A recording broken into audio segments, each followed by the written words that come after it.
சுமார் 800 ஆண்டுகளுக்கு முன்பு இங்கிலாந்தின் ஒரு கிராமத்தில் பூமிக்கு அடியிலிருந்து 2 குழந்தைகள் திடீரென தோன்றினார்கள். அவர்கள் மனிதர்களைப் போலத்தான் இருந்தார்கள். ஆனால் அவர்கள் உடல் முழுவதும் பச்சை நிறமாக இருந்தது. அவர்கள் பேசிய மொழி யாருக்கும் புரியவில்லை. அவர்கள் சாப்பிட்ட உணவும் விசித்திரமாக இருந்தது. அவர்கள் உண்மையில் வேற்று கிரகத்தில் இருந்து வந்த ஏலியன்களா, அல்லது பூமிக்கு அடியில் ஒளிந்திருக்கும் பாதாள உலக மனிதர்களா? பல நூற்றாண்டுகளாக உலகத்தையே வியப்பில் ஆழ்த்திய வூல்பிட் பச்சை நிற குழந்தைகள் பற்றிய மர்மமான உண்மையை இப்போது பார்ப்போம். 12ஆம் நூற்றாண்டில் இங்கிலாந்தில் இருந்த வூல்பிட் என்ற கிராமத்தில் அறுவடை தினத்தில் விவசாயிகள் வேலை செய்து கொண்டிருந்த போது ஒரு குழியிலிருந்து விசித்திரமான சத்தம் கேட்கிறது. அந்த சத்தத்தை பின்தொடர்ந்து அந்த குழிக்கு அருகே போய் பார்த்தபோது 2 குழந்தைகள் காணப்பட்டார்கள். அவர்கள் பார்ப்பதற்கு சாதாரணமானவர்கள் போல தெரியவில்லை. அவர்கள் தோல் முழுவதும் பச்சை நிறத்தில் இருந்தது. ஆரம்பத்தில் அவர்களை பார்த்து நடுங்கிய மக்கள் பின்னர் அவர்களை வெளியே எடுத்தார்கள். ஒரு ஆண் குழந்தையும் ஒரு பெண் குழந்தையும் இருந்தது. அவர்கள் யாரோடும் பேசவில்லை. உணவு கொடுத்தாலும் சாப்பிடவில்லை. அந்த குழந்தைகள் பேச்சுத்திறன் அற்றவர்கள் என்று ஆரம்பத்தில் நினைத்த ஊர் மக்களுக்கு ஒரு விஷயம் தெளிவாக தெரிந்தது. தாங்கள் பேசும் மொழி அவர்களுக்கு தெரியவில்லை என்பதை அறிந்து கொண்டார்கள்.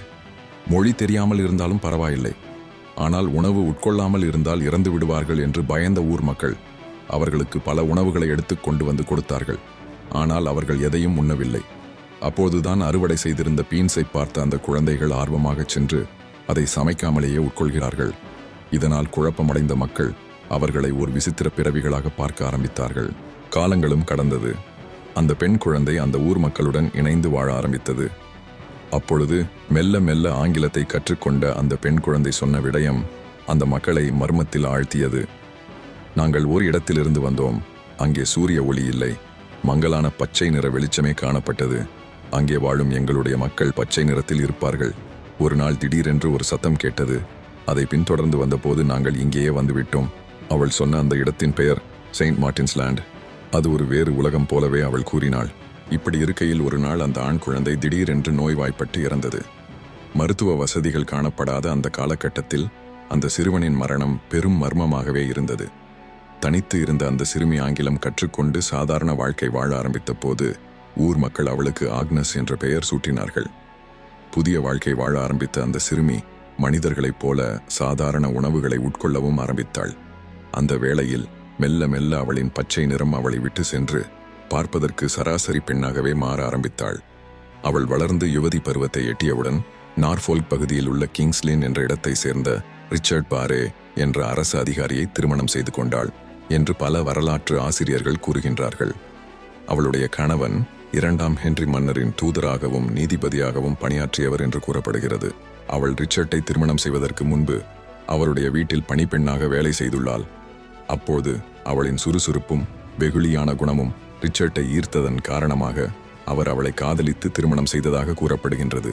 சில குறிப்புகளின்படி அவளுக்கு ஒரு குழந்தை பிறந்ததாகவும் அந்த குழந்தை சாதாரண மனித தோற்றத்திலேயே காணப்பட்டது என்றும் கூறப்படுகிறது. பெரும்பாலோரின் கருத்துப்படி இங்கிலாந்தின் பிரபுத்துவ குடும்பமான ஏர்ல் ஃபெரர்ஸ் குடும்பத்தினர் அவளுடைய வாரிசுகள் என்று நம்பப்படுகிறது. இறுதி காலத்தில் ஆக்னஸ் சாதாரண பெண்ணாகவே வாழ்ந்து இந்த உலகத்தை விட்டு மறைந்தும் போனாள். இந்த இரு சகோதரங்களின் வரவுக்கு பின்னர் பல நூற்றாண்டுகளாக பல சந்தேகங்களும் கேள்விகளும் எழ ஆரம்பித்தது. இவர்கள் வேற்று உலகவாசிகளா, பூமிக்கு அடியில் வாழும் மர்மமான மனிதர்களின் குழுவா, அல்லது மற்றொரு டைமென்ஷனிலிருந்து ஒரு போர்ட்டல் மூலம் அந்த குழிக்குள் வந்தவர்களா என்று பல கற்பனைகளும் பல மர்மங்களும் அவர்களை சுற்றி உலாவிக் கொண்டே இருந்தது. அந்த வேளையில்தான் அறிவியல் ரீதியாக சில விளக்கங்களை விஞ்ஞானிகள் கூற ஆரம்பித்தார்கள். சிறுமி அளித்த விளக்கத்தின்படி தாங்கள் ஒரு தனி உலகத்திலிருந்து வந்ததாக கூறப்பட்டது. உண்மையில் அவள் சிறுமி என்பதால் உலகத்திற்கும் வேறு பிரதேசம் அல்லது வேறு நாட்டிற்கும் இடையிலான வித்தியாசம் அவளுக்கு பெரிதாக தெரிந்திருக்க வாய்ப்பில்லை. அதேபோல் வூல்பிட் கிராமத்திற்கு மிக அருகிலேயே ஃபார்ன்ஹாம் செயின்ட் மார்ட்டின் என்ற கிராமம் இருந்திருக்கிறது. 12ஆம் நூற்றாண்டில் அங்கு பிளெமிஷ் மொழி பேசும் மக்கள் வாழ்ந்தும் வந்துள்ளார்கள். அந்த சிறுமி தாங்கள் வாழ்ந்த இடம் ஒரு கிறிஸ்தவ இடம் என்றும் அங்கு பல தேவாலயங்கள் இருந்ததாகவும் கூறுகின்றாள். இதன்படி பார்த்தால் சென்ட் மார்ட்டின் என்ற புனிதரின் பெயர் அங்கே இருந்ததன் காரணமாக அந்த கிராமத்தில் பல கிறிஸ்தவர்களும் கிறிஸ்தவ குடும்பங்களும் தேவாலயங்களும் காணப்பட்டிருக்கலாம். இதனால் அவள் கூறும் விவரங்களும் அந்த இடத்தின் தன்மையுடன் மிகவும் ஒத்துப்போகும் வண்ணம் இருந்தது. போரின் காரணமாக அங்கு வாழ்ந்த மக்கள் அகதிகளாக வேறு இடங்களுக்கு சென்றதாக வரலாறு கூறுகிறது. அப்படி தங்கள் பெற்றோரை விட்டு காடு வழியாக அகதிகளாக அவர்கள் அந்த கிராமத்திற்குள் வந்திருக்கலாம். பிளெமிஷ் மொழி பேசத் தெரிந்த இவர்களுக்கு ஆங்கில மொழி தெரியாததால் இவர்கள் விசித்திரமான மொழி பேசுகிறார்கள் என்று அன்றைய கிராம மக்கள் எண்ணியிருக்கலாம். அந்த கிராமத்திற்கு வந்த குழந்தைகள் குளோரோசிஸ் எனும் ஒரு வகை இரத்தச் சோகையால் பாதிக்கப்பட்டு சத்து குறைபாட்டால் இரத்த சிவப்பணுக்களின் நிறம் மாறி சருமம் பச்சை நிறமாக காட்சியளித்திருக்கும். பின்னர் அவர்கள் சாதாரண உணவை உட்கொள்ளத் தொடங்கியவுடன் இவர்களின் உடல் பழைய நிலைக்கு மாற்றம் பெற்றிருக்கலாம். அல்லது ஆர்சனிக் போன்ற நச்சால் பாதிக்கப்பட்டு தோல் பச்சை நிறமாக மாறியிருக்கும் என்றும் கூறப்பட்டது. இது விஞ்ஞானிகளின் பொதுவான கருத்தாக இருந்த போதும் மக்கள் மத்தியில் சில கேள்விகள் எழ ஆரம்பித்தன. அப்படியென்றால் அந்த குழந்தை கூறியது என்ன? அந்த குழந்தை தங்களோடு வாழ்ந்த அனைவரும் பச்சை நிறத்தில் காட்சியளித்தார்கள் என்று கூறியுள்ளது. அப்படியென்றால் அந்த கிராமத்தில் வாழ்ந்த எல்லோருக்கும் சத்து குறைபாடு ஏற்பட்டிருக்க வாய்ப்பு இருந்திருக்குமா? பசி ஏற்பட்டால் நாங்கள் எந்த உணவாக இருந்தாலும் உண்டு கொள்வோம். ஆனால் அந்த குழந்தைகள் பசி ஏற்பட்டும் உணவு உண்டு கொள்ளவில்லை. சிறிது நாட்களுக்கு பின்னரே பீன்ஸை பச்சையாக பார்த்து உண்டார்கள். அந்த கிராமத்தில் வாழ்ந்தவர்கள் பச்சை காய்கறிகள், குறிப்பாக பீன்ஸை உட்கொள்ளும் மனிதர்களாக வாழ்ந்திருக்க வாய்ப்புண்டா? அதேபோல் தாங்கள் வாழ்ந்த கிராமத்திற்கு அருகில் மாபெரும் ஆறு ஒன்று ஓடியதாகவும் அந்த ஆற்றின் கரையில் இருந்து பார்த்தால் மறுக்கரையில் ஒரு வெளிச்சம் தென்படும் என்று அந்த சிறுமி கூறியிருந்தது. ஆனால் இங்கு விஞ்ஞானிகள் குறிப்பிட்ட ஃபார்ன்ஹாம் செயின்ட் மார்ட்டின் கிராமத்திற்கு அருகாமையில் அவர்கள் கூறியது போல் எந்த ஆறும் ஓடவில்லை. அதைத் தொடர்ந்து அங்கு சூரியன் உதிப்பதே இல்லை.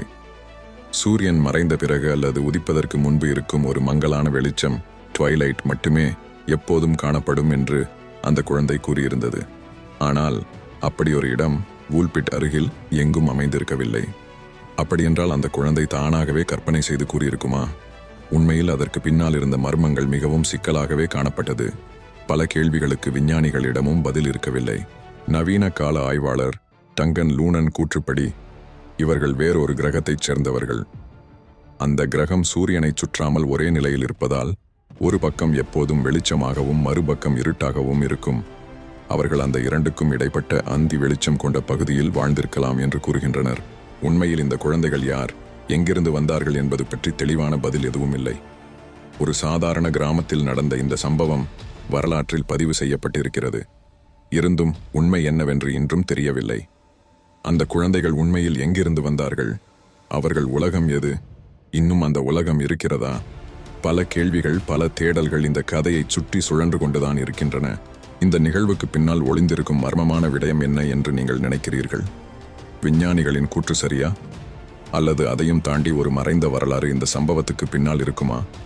நீங்கள் என்ன நினைக்கிறீர்கள் என்பதை கமெண்டில் சொல்லுங்கள்.